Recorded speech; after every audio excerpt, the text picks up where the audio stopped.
Al arribo también estará Cindy Madero. Economista, un gusto saludarlo. Bienvenido a Amanecer Informativo de Radio Gaviota. ¿Cómo está? ¿Cómo me le va? Muy bien, don Carlos, muy bien. Un inmenso abrazo a usted, a Radio Gaviota, a toda la querida provincia del Oro y a la patria entera. Gracias por esta entrevista.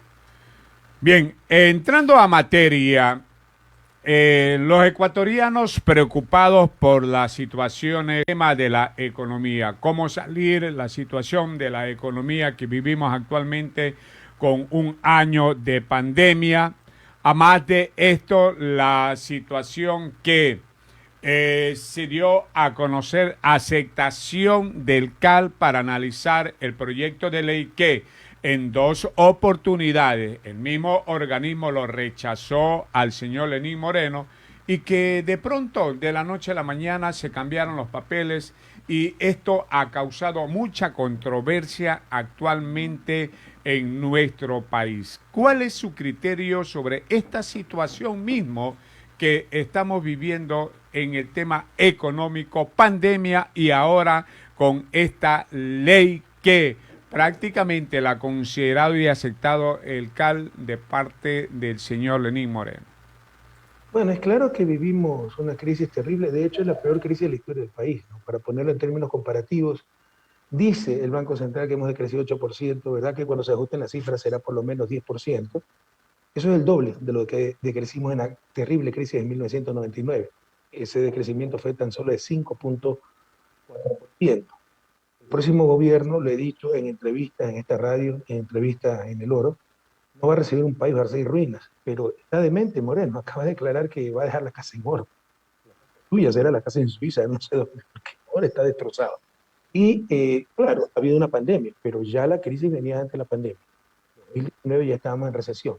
La pandemia fue la cereza del pastel, trágica, la manejó muy mal. La pandemia, muertos, falta de vacunas, falta de test, de pruebas COVID, venían vacunas, era para la mamita, para la gallada, y se manejó muy mal la economía. Lo principal era proteger empleo y producción.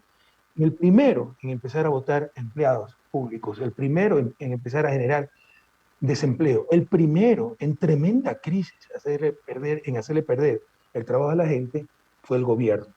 Se han manejado muy mal, se han endeudado como en 25.000 millones de dólares. Yo en 10 años me endeudé 15.000 millones de dólares con el extranjero. Entonces, en 4 años se han endeudado en más de 25.000 millones. ¿Cuál es la diferencia? En 10 años repletamos el país de obras, obras que permiten pagar esa deuda, las hidroeléctricas que generan rentabilidad, los carreteros. Estos señores se han endeudado en 25.000 millones, incrementado la deuda en 25.000 millones y no han puesto un solo adoquín. Pero lo urgente para el próximo gobierno, para el gobierno de Andrés Arauz y Carlos Rabascal, será reactivar la economía. Ahora, las dos cosas van de la mano. La vida, la vacunación y la reactivación económica. Y obviamente es más importante la vida. Sin embargo, también la protección de la vida tiene repercusión económica. ¿Por qué? Si usted vacuna masivamente a la gente puede volver al trabajo y reactiva la economía. Pero también debe reactivarse esa economía, ¿no? Poniendo liquidez en el sistema. Tenemos lo que se llama en economía un choque externo, terrible, histórico, la pandemia. Evitó que la gente vaya a trabajar, sin ingresos la gente no puede consumir, se deprimió la economía, pero ahí están las máquinas, están las tierras, ahí está la capacidad productiva del oro, ahí está su gente, y ahí están las necesidades de comida, de vestido, tal vez ir de vez en cuando a un restaurante, etcétera. Entonces se trata solamente de dar el impulso para recuperar la actividad económica. Ese impulso de economía se llama inyección de liquidez. Eso es lo que está planteando Andrés Arauz en diferentes niveles. El bono de emergencia para familias más pobres de $1.000 para que puedan pagar sus deudas en la tienda de la esquina, el tendero con eso paga el alquiler, el dueño del alquiler invita a su esposa al restaurante, con esa plata el dueño del restaurante recontrata al mesero que tuvo que despedir y con ese sueldo el mesero vuelve a consumir y se genera un círculo virtuoso de recuperación. Pero además va a haber 3.000 millones de dólares para créditos, sobre todo a través de cooperativas, que prestan a pequeñas y medianas industrias, que son las mayores generadoras de mano de obra. Va a haber 3.000 millones para los municipios, para pagarle las rentas atrasadas, para que hagan obra pública que también genera mano de obra.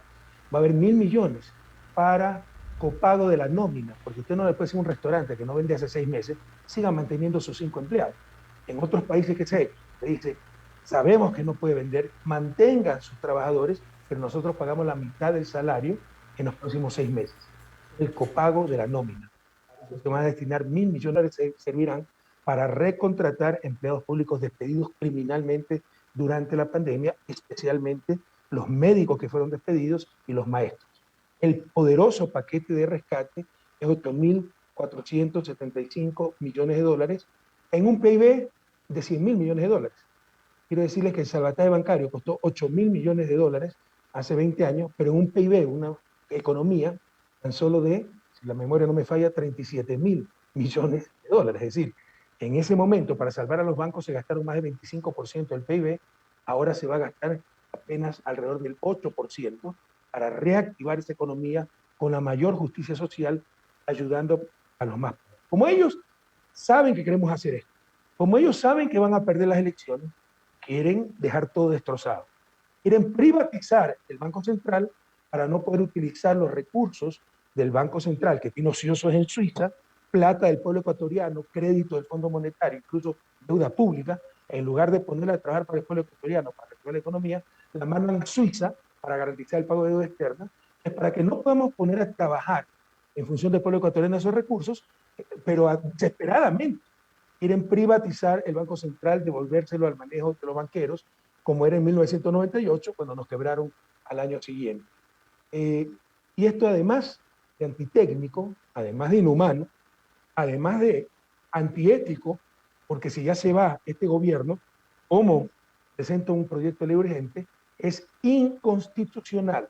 La Constitución, claramente, me parece que el artículo 303, no tengo conmigo la Constitución, no estoy seguro, establece que la política económica financiera es responsabilidad del Ejecutivo y la instrumentará a través del Banco Central.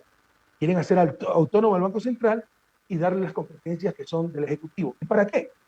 Para que ya no haya nadie que controle tasas de interés, para que ya no haya nadie que controle la acumulación de crédito y todas las trapacerías que toda la banca le ha permitido, el gobierno con Moreno, generar centenas de millones de utilidades cuando todo el mundo se muere de hambre, cuando todo el resto se muere de hambre y pasan duros momentos. Entonces, hay que tratar de evitar esto por todos los medios. Y queridos orenses del alma, la mejor manera de evitarlo es eligiendo el 11 de abril a Andrés Arauz, Carlos Rabascal, porque les aseguro que con Lazo seguirán estas políticas nefastas. Economista, según lo manifestado por los señores del Consejo de la Administración Legislativa y del mismo señor Moreno, que el objetivo de esta norma es cubrir el hueco de más de 6.000 millones que dejó el gobierno suyo. 4 años después siguen repitiendo esa tontería. Entonces son los ineptos. 4 años después siguen repitiendo un déficit real que hubo, porque tuvimos un terremoto pues del 2016, os olvido. Hace el padre de familia que se le incendia la casa. No va a tener que pedir prestado para tratar de arreglar la casa, comprar nuevos muebles, pintar.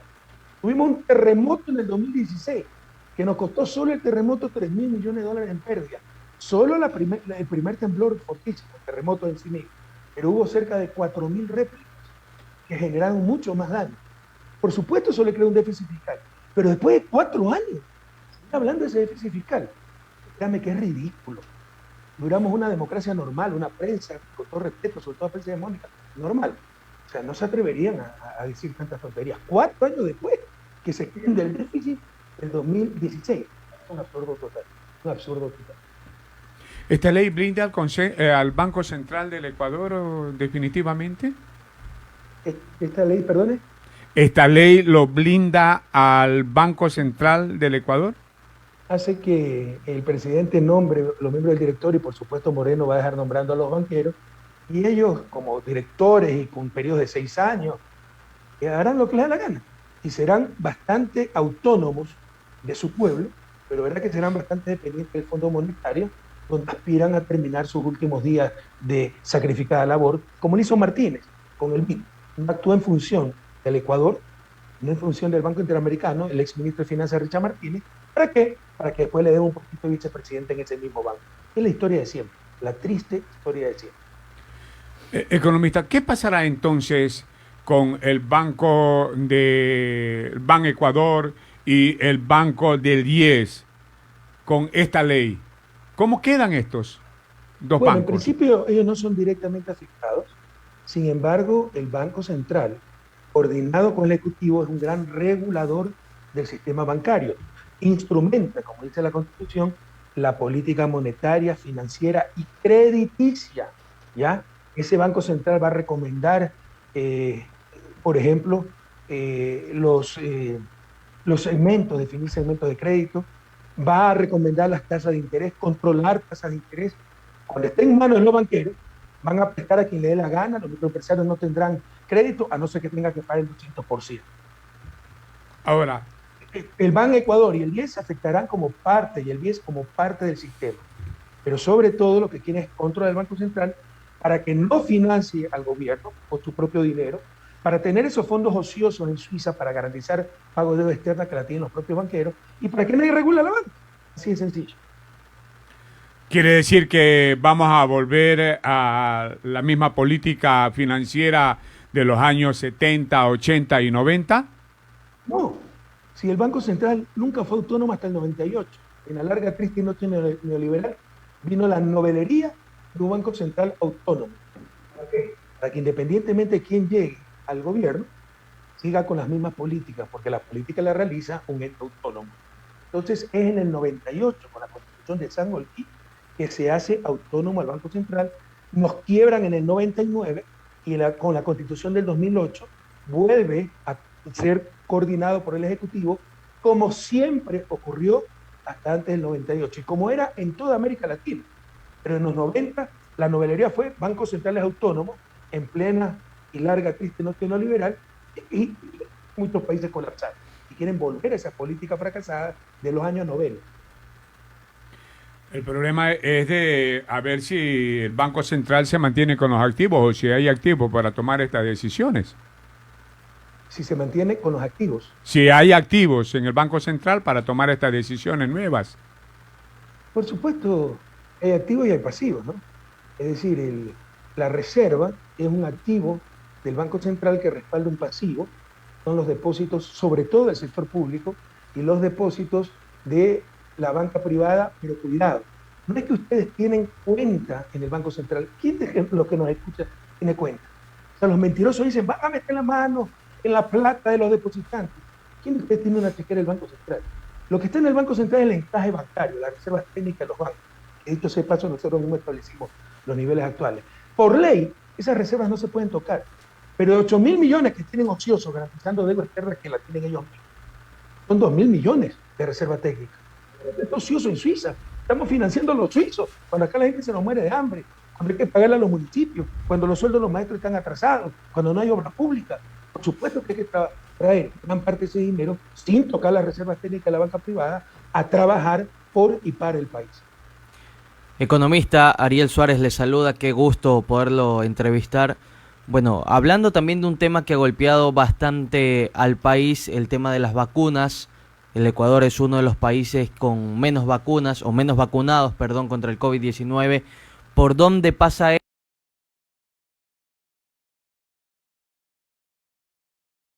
esto? Y el gobierno que ingrese, ¿qué es lo primero que tiene que hacer cuando tome sus funciones? El tema de vacunas, recordemos que la salud siempre va a ser primero. Por supuesto que la prioridad del gobierno que entra es un plan masivo, técnico, ético de vacunación. Mire, tal vez haya gente que no me quiera mucho escuchando esta radio, anticorrista, pero anticorrista, todos saben. Si hubiera sido presidente, ya tendríamos millones de vacunas. Millones de ecuatorianos estarían siendo vacunados. Y el último en vacunar hubiera sido yo. Pero destruyeron tanto el país, la ética, los principios, el honor, ese principio de que el capitán salva a todos y se queda el último para él salvarse o se hunde con el barco. No, las pocas vacunas que tarde mal encontraron para la mamita, para el club exclusivo, con música de saxo, con piscina, un acontecimiento social, la vacunación y que los otros se mueran. Una vergüenza tan grande, ¿no? No puedo entender cómo el país ha tolerado tanto, con la complicidad de la prensa, encubriendo todas las trapacerías de Moreno y sus cómplices, porque todos los vacunados son allegados a Lazo. Vacunaron a Durán Barba, el asesor político, el estratega político, porque en la primera vuelta le fue tan mal a Lazo que buscaron a Bengochea, un colombiano que lo asesoraba, lo pusieron a Durán Barba ya es un hombre mayor, como Lazo, Entonces, si se exponía mucho, se podía enfermar, lo vacunaron para que pueda asesorar políticamente en la campaña a Lazo. Entonces, toda la gente vacunada, usted puede ver, ahí no está su abuelita, no está su tía, no está su mami, son los allegados de Lazo y de Moreno, porque son lo mismo. ¿Qué es lo que hay que hacer? Conseguir inmediatamente millones de vacunas, pero millones de vacunas se nos van a podrir si las dejamos embodegadas. Hay que tener un esquema para vacunar. Hay que recontratar a la gente que votaron del sistema público. La vacuna no se pone sola. Todo eso lo ha dicho Andrés. Pero además hay que tener un protocolo técnico y ético. Y en mi criterio, ese protocolo técnico y ético debe empezar vacunando, ¿sabe qué? Ni siquiera los mayores. Mi madre tiene 86 años. Ni siquiera una persona como mi madre, como muchos de los ancianos que nos están escuchando, y espero que entiendan esto. Vacunando primero a los médicos, que están en primera línea, salvando a los demás. Esa es la prioridad uno. Prioridad uno, porque también es casi igual de prioritario, vacunar a los maestros, para que puedan volver a dar clases, para que los chicos puedan regresar a la escuela. El daño que le está causando el no tener clases a nuestros niños, jóvenes, adolescentes es gravísimo. Y el único que está hablando de salud mental es Andrés Arauz. Los otros, Lazo, ni se enteran ni entienden lo que es eso. El daño es muy grave.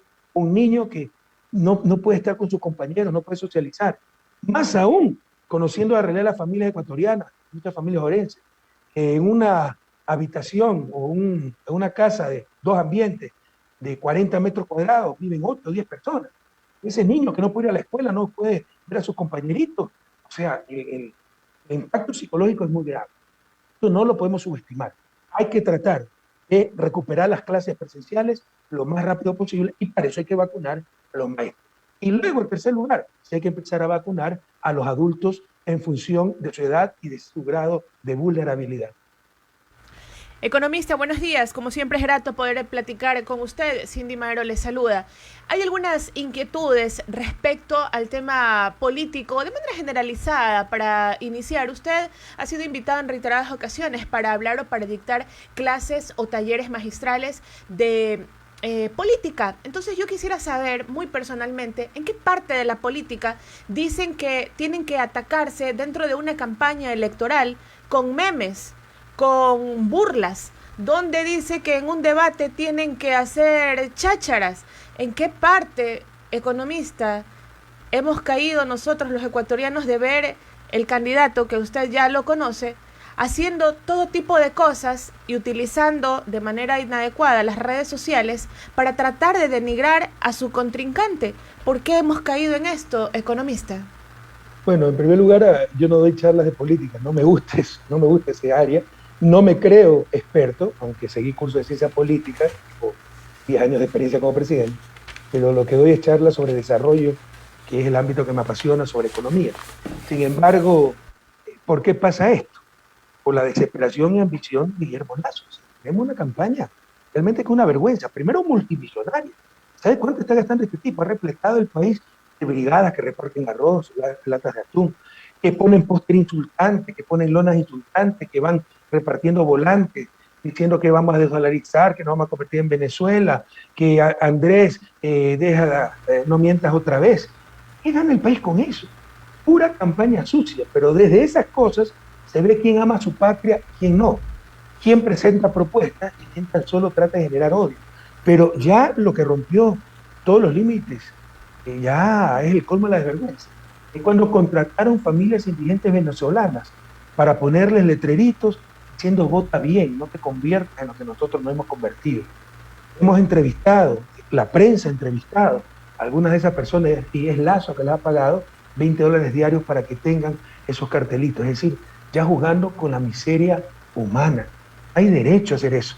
Con más ganas, queridos compañeros, con indignación, con ética, votar por Andrés Arauz y Carlos Rabascal. Debemos rechazar esas prácticas. Y esas prácticas vienen de Durán Barba, ese consultor político que es conocido a nivel mundial por campaña sucia. Durán Barba ha inducido, ha tenido ataques tan fuertes contra candidatos que esos candidatos se han suicidado. Hay casos así. Y ahora lo tenemos en nuestro país al lado de Lazo, y para que pueda ayudar a Lazo, lo vacunaron. Porque todo es un complot con el gobierno. Forenses queridos, a rebelarse, y con más ganas este día, el domingo 11 de abril, a votar Andrés Arauz, Carlos Rabascal, a rescatar la patria, rescatar la decencia, rescatar la ética. Eso no es política, sí. Eso es mala política. La mala política la debemos rechazar todo. Eso es jugar con el pueblo ecuatoriano. Eso es insultar la realidad, la tragedia que estamos viviendo cuando se gasta plata solo para insultar, solo para denigrar, ni siquiera para proponer. Hasta se contrata familias indigentes para que con cartelitos por $20 que tanto necesitan, engañen también a la gente. Tenemos que rechazar masivamente esa campaña tan sucia, esa política tan baja. Economista, dentro de este entorno donde usted ha mencionado, y creo que es de conocimiento general que se está manejando una campaña sucia, desde su perspectiva, ¿cuál considera que han sido las situaciones más difíciles dentro de esta campaña, donde no se realiza un debate con propuestas, donde no se hace una exposición puerta a puerta o de provincia en provincia, divulgando o dando a conocer cuáles serían los métodos que se deben de aplicar para salvar o para que el país vuelva a surgir, sino más bien se están dedicando, como usted bien lo ha dicho, para denigrar a las personas? Y para citar un ejemplo de manera breve, el día de ayer sucedió acá en la provincia de El Oro lo que usted acaba de mencionar, de contratar de manera inescrupulosa y atroz a familias venezolanas para que coloquen carteles en las calles con la llegada o cuando estaba prevista la llegada del candidato a la vicepresidencia del binomio Arauz-Rabascal. Mire, repartir regalos es prohibido por el Código de la Democracia. Usted no puede llevar funditas de atún, de arroz. Pero como ellos manejan el Consejo Nacional Electoral, manejan la prensa hegemónica, manejan todo, eso es lo que está haciendo Lazo. Reciban nomás los regalitos. Todo el mundo necesita fundas de arroz, atún. Pero jamás voten por esa gente que se burla de tu pobreza, que utiliza tu pobreza. Vota por la gente que quiere que deje de ser pobre. Para eso necesitas educación, salud, derechos, servicios públicos. Y esto es lo que esta gente te quiere negar. Quiere privatizar la salud. Está en su programa de gobierno. Elegantemente le dice delegarla al sector privado. Quieren privatizar la salud, quieren privatizar educación. No quieren Estado, no les gusta lo público, solo les gusta lo privado, el negocio. Entonces, reciban nomás las cositas, aunque es ilegal, pero bueno, ustedes no están cometiendo la ilegalidad.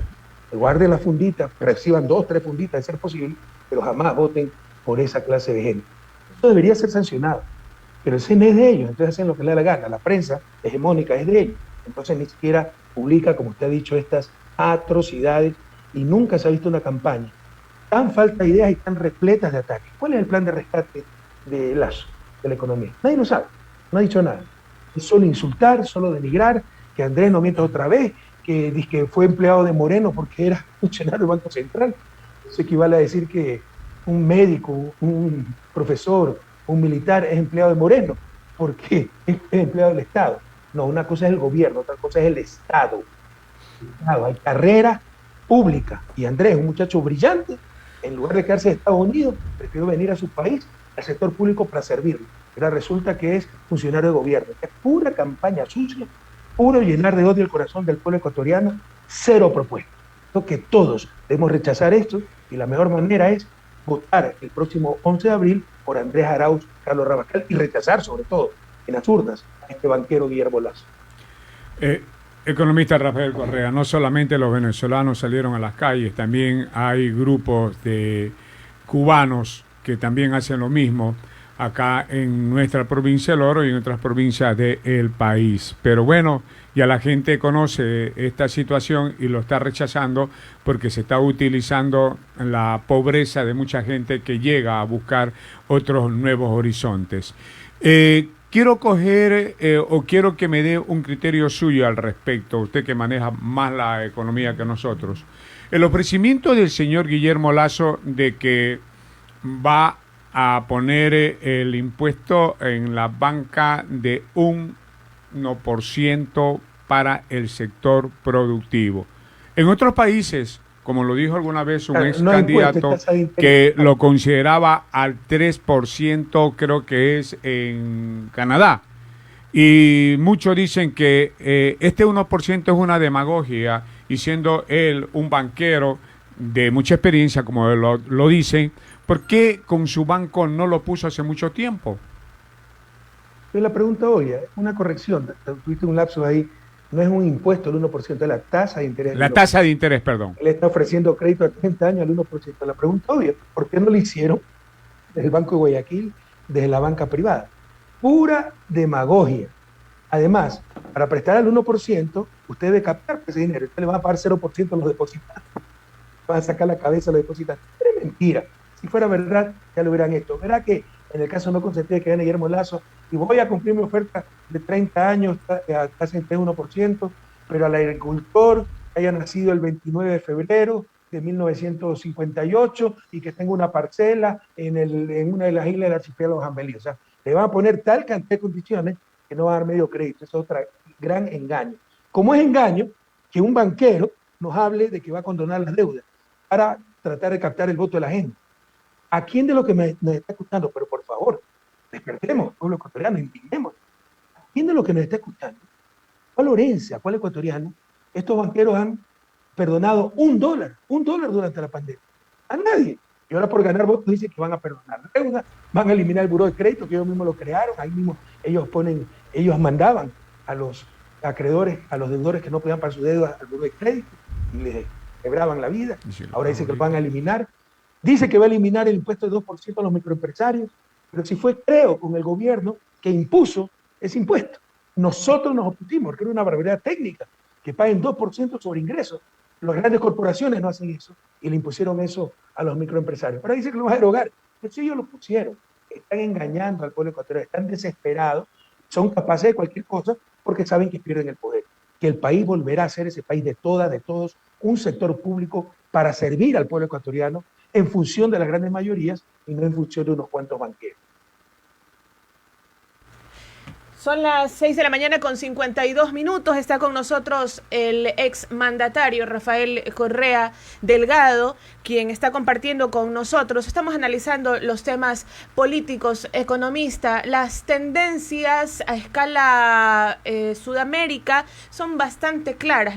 El electorado tiene la inclinación a repensar un voto. ¿Cree usted que surgirá lo propio acá en Ecuador? Lo hemos visto en Argentina, lo vimos en Brasil y lo vimos en Bolivia también, y es lo que está vigente en la actualidad. Bueno, lo vimos en México también. En México, sí. Después de décadas de gobierno progresista, y en parte lo vimos en Estados Unidos, donde los demócratas pues, son más hacia el centro que Trump, que es la extrema derecha, y lo vamos a ver en Ecuador. Pero para eso necesitamos la ayuda de todos. A mí no me gusta el triunfalismo, me molesta, ¿no? Es decir, y el próximo presidente Andrés Arauz, y vamos a... Sí me gusta animar, pero nada está dicho. La gente tiene una maquinaria enorme, maneja el CNE, pueden robar las elecciones, con la propaganda que hacen, con los millones que están gastando, puede alguien que les creerle sus mentiras. Todavía hay 16% de indecisión. Tenemos una ventaja que podríamos decir cómoda, pero con 16% de indecisión, todo se puede revertir en último minuto. Yo hago un llamado al pueblo orense a ir a votar y votar por Andrés Arauz, Carlos Rabascal. Es tan sencillo como esto. ¿Cuándo vivían mejor? En esta tragedia. ¿Cuándo Lore estaba mejor? ¿Cuándo tu familia estaba mejor? En esta tragedia, durante los 10 años de nuestro gobierno. Retomemos esa senda de dignidad, de prosperidad, de justicia, de obra pública. Por supuesto, con errores, por supuesto, con problemas, pero avanzábamos día a día y lo seguirá haciendo Andrés Arauz. Renovación generacional, juventud, innovación y superando errores, con la experiencia de 10 años de un gobierno muy exitoso, y obviamente esto es un proceso, falta todavía mucho por hacer. Entonces, esperamos que Ecuador siga esa tendencia continental, no solo latinoamericana, sino incluso norteamericana, y sobre todo por el bien de todos, contigo, con todos, ahora. Tanta la desesperación para llegar a una presidencia de la República, de llegar a como pueda, sin poner a consideraciones sus planes de trabajo. ¿Por qué? Es la pregunta que se hace el pueblo. ¿Cuál es el deseo que quiere llegar este personaje a una presidencia de la República sin tener un plan de trabajo, solamente con las ganas y el deseo o el capricho de ser presidente de la República? Bueno, el personaje no es solo él, representa toda la élite del país, que con Moreno cogobernaron, lo manejaron como a títere, le ponían los ministros, le imponían las políticas económicas. Prioridad era eliminar a Correa, porque yo era el peligro, por eso hicieron esa consulta mañosa donde destrozaron al país. Cuando Trujillo se declaró emperador y que sus decisiones estaban sobre la Constitución, en lugar de mandarlo al manicomio, lo apoyaron para que destruya la patria. Y miren cómo lloramos lágrimas de sangre ahora, viendo la destrucción del país. Cuando no pudieron dominar el gobierno fue durante el 2007-2017. Con nuestro gobierno gobernamos en función del bien común. Escuchábamos a todos. Yo me reuní con banqueros, pero también me reunía con tricicleros, me reunía con los taxistas, con los trabajadores autónomos, con las empleadas domésticas, con las trabajadoras sexuales, con los ciudadanos del Ecuador. Y tomábamos decisiones en función del bien común, no en función de los negocios de los banqueros, no en función de los intereses de los dueños de los grandes medios de comunicación. Yo no les daba puestitos en la embajada, no les regalaba la frecuencia durante 15 años. Se hacían las cosas correctamente en función de la ley y del bien común. Para ellos eso es inaceptable. No pueden perder el poder, que lo recuperaron con la traición de Moreno y están dispuestos a hacer cualquier cosa como le estamos viendo, hasta utilizar familias indigentes con cartelitos. Entonces, no es solo Lazo, es el grupo al que representa, pero también es Lazo. Lazo es un ricachón, se enriqueció sin lugar a dudas, ahí está la historia, con la crisis, con la tragedia, con el feriado bancario de 1999. Él se enriqueció cuando todo el mundo perdía, como se ha enriquecido ahora. El año pasado ganó $6.400.000, $6.400.000, $500.000 mensual. Cuando a la gente se moría de hambre, cuando la gente perdía su empleo, él ganaba $500.000 mensuales, lo que ganan 1.250 trabajadores por el salario básico. Entonces, un ricachón que viene de una familia sin tanto abolengo, entonces la obsesión, si usted quiere, es que si ya son multimillonarios, además tener un miembro de la familia presidente. Puro capricho, pura vanidad, pura ambición. Él debió dar paso a la juventud, incluso, perfecto, que presenten a alguien de su tendencia, estamos en democracia, pero alguien un poco más joven, alguien con mejor estado de salud. Ese pobre hombre no puede ni caminar, y si es posible, alguien menos antipático. Pero no, él está encaprichado en ser presidente de la República y no lo va a hacer, ¿no? Pero no es solo Lazo, representa todo un grupo, élites que siempre han dominado el país, excepto durante nuestro gobierno, manejaron a su antojo a Moreno y no quieren perder, como se dice vulgarmente, la tierra. Bien, son las 6 de la mañana y 57 minutos, llegando ya a nuestra fase de terminar esta entrevista. Tal como nos había pedido las personas que manejan la agenda suya, porque aquí sigue las entrevistas a nivel internacional. Dejarle con sus últimas palabras y escuchar ese mensaje del líder de la Revolución Ciudadana a nivel nacional. A usted. Bueno, agradecerle esta entrevista, un inmenso abrazo al Oro, provincia tan productiva. Se han puesto a reflexionar, ¿cómo se mueve su desarrollo? Si somos tan capaces de tantas cosas, maroneras, las bananeras, toda la agricultura, toda la industria del oro, gente tan laboriosa. Eso es porque no hemos tenido buenos gobiernos. Lo tuvimos del 2007 al 2017. Miren cuánto avanzamos. Llegó un mal gobierno, mira cómo nos destruyó. Es hora de nuevo de tener un buen gobierno. El 11 de abril, el futuro de tu familia, de tu patria, del oro, está en tus manos. Retomemos esas políticas, retomemos ese proyecto país, ese país de todas y de todos, es con equidad, con soberanía, dignidad. Rechacemos ese país de la buena cuna, del abolengo, donde se vacunan los privilegiados, donde hay juntas de notables. No, este es un país de todos, que todos tengamos igualdad de oportunidades, educación, salud, trabajo digno, como lo logramos en gran medida desde 2007 al 2017. Ahora continuará esa obra con un joven sano, brillante, con innovación, con renovación, superando errores y con mucha experiencia. Corta edad, con mucha experiencia. El 11 de abril, querido Orense, está en tus manos el futuro. Vamos a votar con mucha fe por Andrés Arauz, Carlos Rabaján. Juntos recuperaremos el oro, juntos recuperaremos la patria. ¿Y por qué no? Será nuestro aporte a recuperar a esa Latinoamérica unida. Muchísimas gracias. Hasta la victoria siempre, compañeros. A usted, muy amable, muchas gracias. Son las 6 de la mañana y 58 minutos.